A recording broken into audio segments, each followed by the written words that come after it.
back to Sewing in San Diego. I'm Magda. Today I'm continuing to work on McCalls 8011, a denim jacket. And if you're following along and sewing a jacket for yourself, this is a reminder to check your machine settings. Make sure you've got the right thread queued up for the next step. I'll continue now with step 16, so I have my blue thread in and my stitch length is set to 2.75. And as promised, I did rework this front band here. It wasn't super even. I'm much happier with it now. It's not super clean in the back here, but that's fine. It doesn't matter. Nobody will see it when I'm wearing it. This is what I care about today. All right, next step here to get started with today's video is step 16, and it's just about stay stitching around the neckline to prevent any unnecessary stretching to occur while I work on the collar. I will stitch with this side up, not the right side, just so I can see the thread a little bit better. So this edge stitching is about getting close to the edge, but as long as I'm stitching within the seam allowance, it's fine.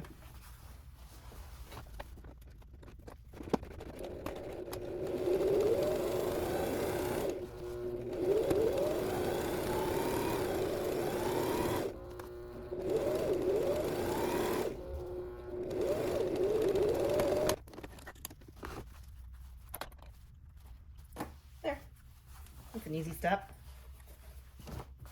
Toss this aside. I don't need it for right now. And we can continue now. Now, this is just a reminder that I'm working on the collar from views A and C, not view B. So eventually we'll put these together. This will be the inside, the part of the collar that's against your neck.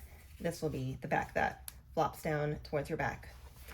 So this step here, step 17, is about taking the bottom of the interfaced piece 6 and tucking it up and pressing it just one seam allowance up. And I did this off camera. You could ignore the notches. There were notches just like on this piece. They don't really matter on the interface part. They'll matter on the other piece. So this step also said to trim the seam allowance after it's been pressed up. I will not be doing that. You know that sometimes I tend to stick to the instructions, other times I don't. And now the reason I don't want to trim this is when it's time to assemble everything and then do the slip stitching where all of these seam allowances are going to be hidden up here in step 20, I want to make sure that I have enough of a flap here to cover all that stuff. If there's a little extra bulk, because I'm choosing not to trim, that's fine. I prefer the insurance policy. So there, that's just my own artistic license here. With this pressed up, now I can take both collar pieces. I'll pin them together and then I'll stitch them together.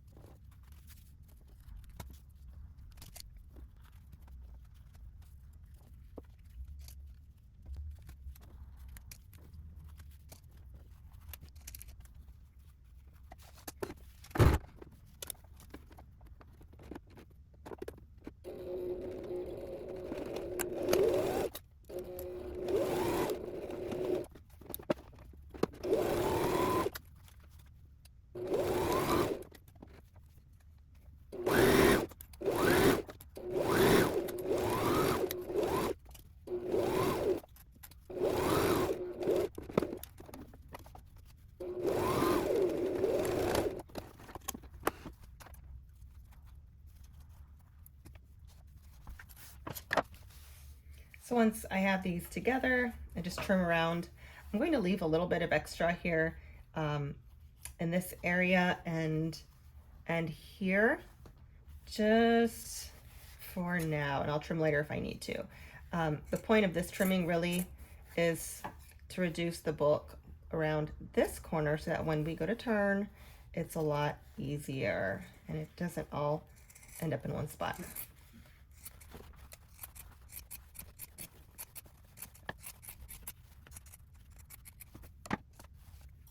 I will turn it right size out.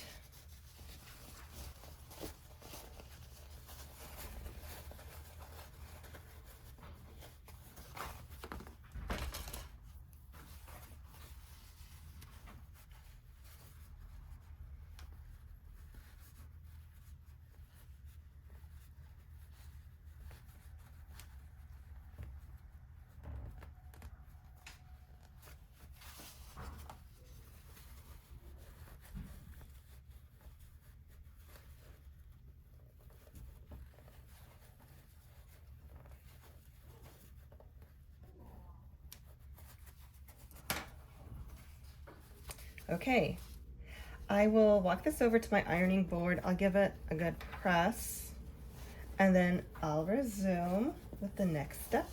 Just a moment. After pressing the collar, here's how it looks. And I can continue now with pinning, excuse me, pinning the collar to the jacket.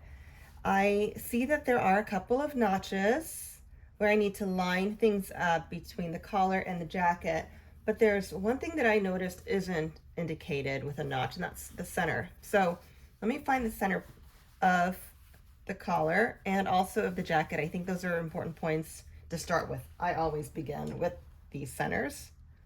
There, that's how I mark that one. And the same thing then with the jacket.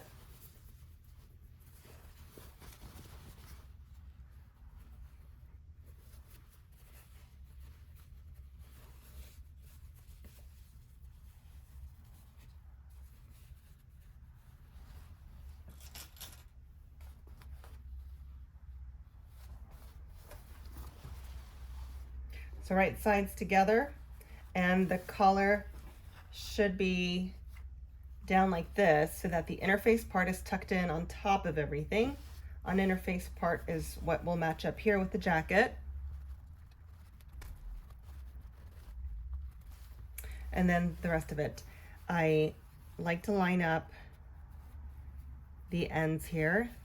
So once everything is stitched down at that 5/8 of an inch seam allowance, hopefully this will be clean enough and correct enough so that it looks like that once it's stitched together. So that is a priority before I look at the other notches. And then I noticed there's a notch, and then there's like a little triangle wedge here. See if I can see them. Yep, there's that one, and that's supposed to line up with the one on the jacket. It started to fade every time I iron. Things begin to fade. That's just what these crayons do. And then this is the other one. There's a little triangle. When doing these markings, they should probably be drawn on the back side here. I prefer drawing them on the right side just because it's easier to see. Let me pin that.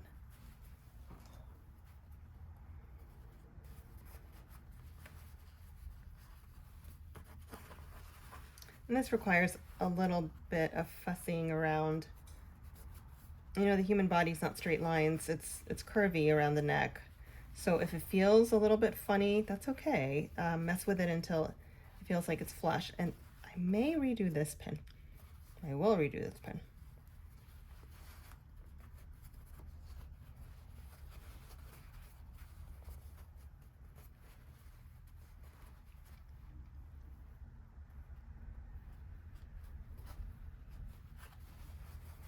Okay. And then here's one notch, there's the other. I don't think they want to line up, and I will not force them. I want even tension around the neckline. I think I'll end up with a couple of weird wrinkles if I try to line them up. And by picking a stretchy fabric, I made this a whole lot more difficult for myself. I think a woven non-stretch may have been easier, but it's par for the course. I wanted a stretchy denim jacket, and I'll have one. Okay, I think that's all right. And again, I tend to overpin. I probably don't need all of these, but I also want to see where I may have some lumps that need to be resolved before I start stitching.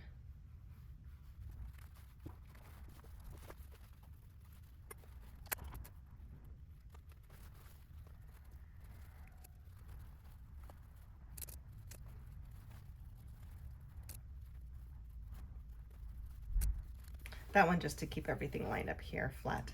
I may do the same on the other side. And if you have like a chip clip or something, that would work here too, just as additional reinforcement. With that complete, now I can start stitching.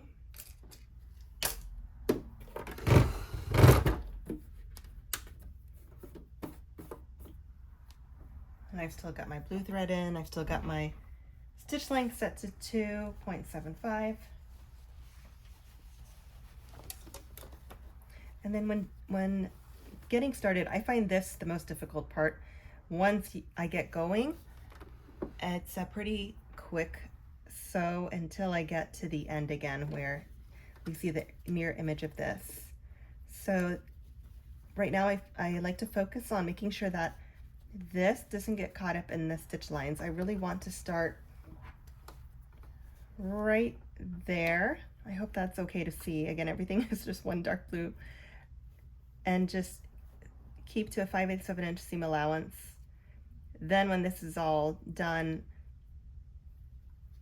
again, this flap will hide this seam allowance in here.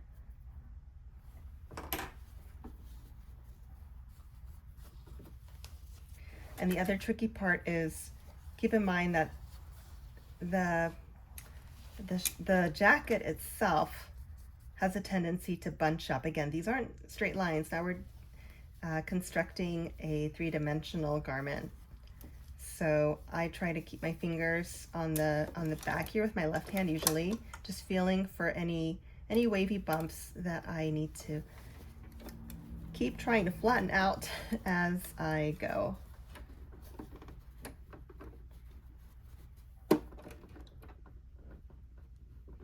And again, I try not to be too afraid of mistakes. I have a seam ripper, I know how to use it, but this is how it should work.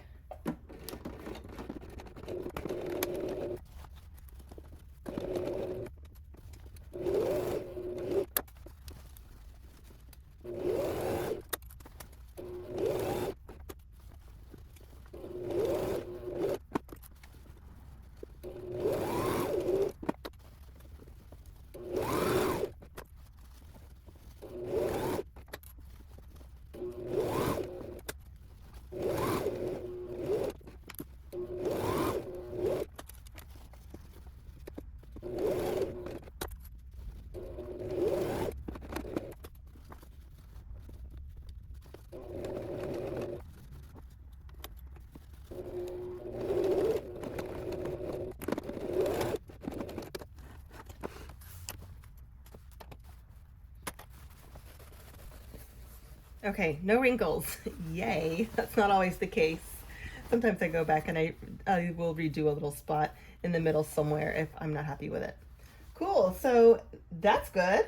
I will walk us over to my ironing board and I'll repress around the edges just because I'm about to start working on, well, I will be working on top stitching eventually, but I want everything to be super flush, totally flat along the entire collar. And right now our focus will be on, once this is all definitely flat, one way to ensure it is, maybe pin it in a couple of places throughout here.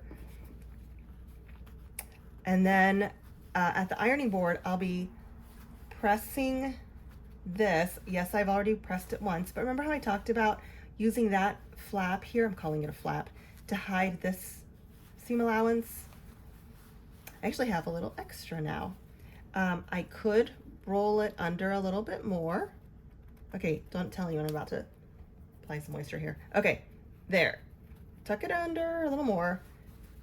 And now that's lining up a little nicer with that line. So I think I'll do that. I'll tuck it in, just make an adjustment all the way around so that this, where the fabric is folded, lines up perfectly with that seam line, because once it's pressed, I'll go through and slip stitch. If you don't like slip stitching, and it can be tedious, pin everything. After you've pressed it, pin it in place. I think I'll end up pinning it in place anyway before slip stitching. You can just take your machine and stitch just north of this line right here, especially if your thread matches as closely as mine does. I don't think that will be an unwanted line, it won't bother me. Usually the collar's down anyway, it wouldn't be visible. And even if it is visible, I just don't think anyone will have any issue with it. I don't think I would, but I'd like to stick to the instructions with this one, just because I'm calling it a tutorial. So let me do that. Let me go to my ironing board. I'll press this carefully to match up with that bottom line right there that I just stitched to connect jacket to collar. I'll pin everything down and then I'll slip stitch. I'm ready to pin before I do the slip stitching. And again, I like to start from the middle wherever I can, just keeping in mind that tension matters. So middle, the outsides, let's tuck that under a little bit.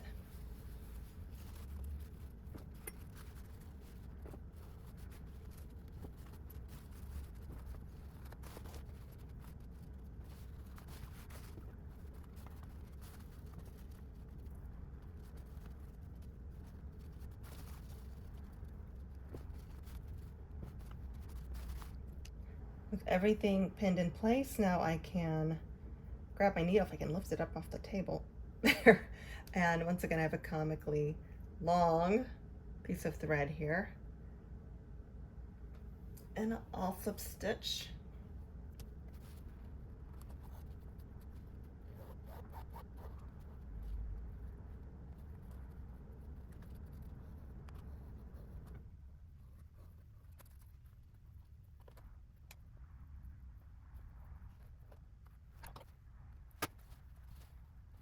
And now this part will be very similar to doing those front bands in the previous video. So going in, getting this needle into what is the seam allowance here, and then having it come back up, maybe at an angle will be more comfortable. So it'll be almost like a ladder stitch. And then up through the inside of the collar, never going through the very back of the collar. So I'll repeat this several times and then just tie off a knot when I get to the end.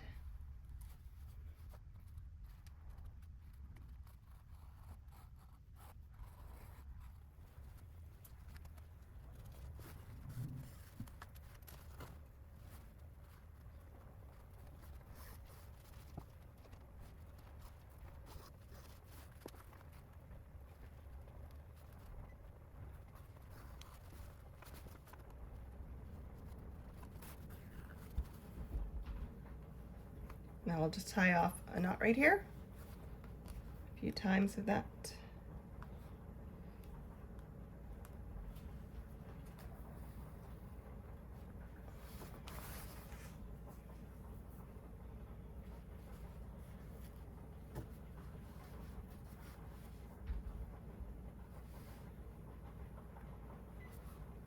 Maybe one more of those.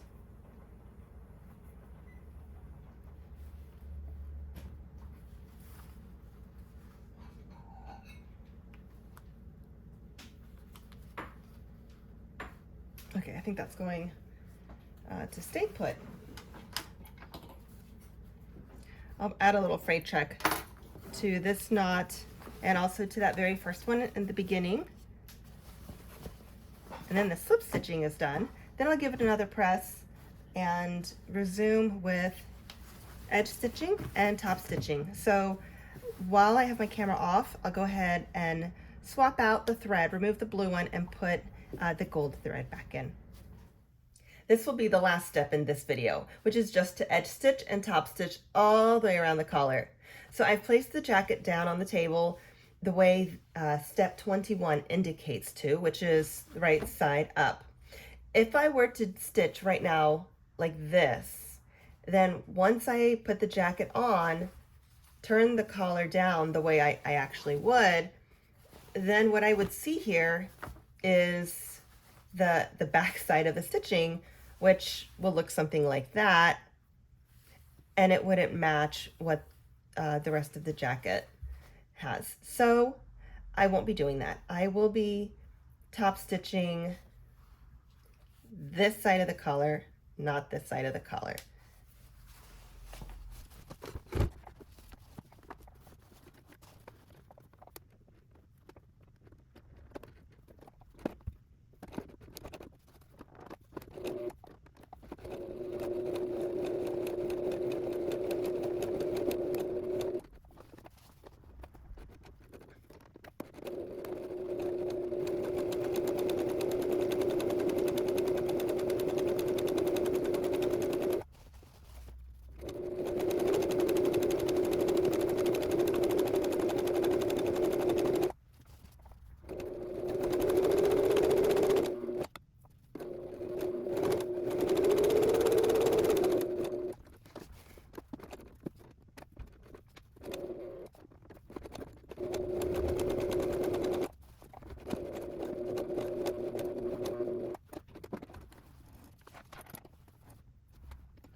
Okay, edge stitching and top stitching complete. I'm sure I'll be redoing about 2 inches right there. But I'll go ahead and end this video here. I will tie all these threads off just so it's clean. And yes, I'm definitely happy that I chose to edge stitch and top stitch on that side. That just makes so much more sense visually, doesn't it? Let me know what you think. All right, I hope everyone's having a great day, and I'll see you in part 4 soon. Bye.